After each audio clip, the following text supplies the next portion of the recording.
ќе падне на уставето, а? 100%. Сега... Јас си мислам, покрај тоа што на уставен ќе падне, у петок он да изеде едно пече шамари пред камери. Да влезат граѓани, еден граѓан да дојде да му удари 3 шамари. Јаки. И да си искочи.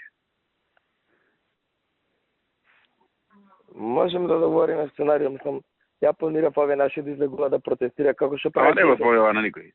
Не, добро. Ти ако се раче, джабе, така. Нема, ќе знае, ќе спречи.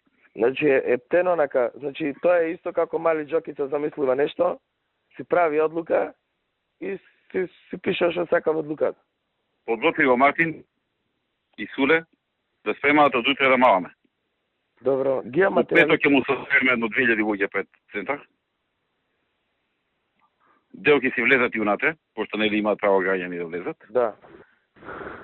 Па да видиме, да размислиме дали еден да стане, едно 3-4 шамари јаки да му зврзи пред сите.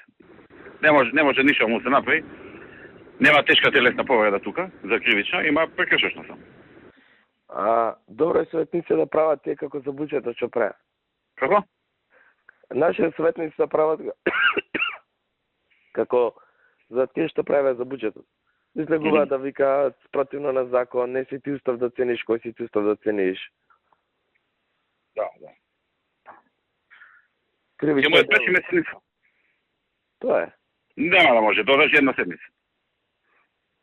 Важи, ќе спреме Мартин. Али да имаме со аргументи да ја напумпаме атмосферата дека прави фалш, за после тоа да има оправдување за тој. Важи, ќе ги спремам сега, ќе слушнам со Мартин. Ги имам сите аргументи во момента. Да. Давај. Важи, поздрав.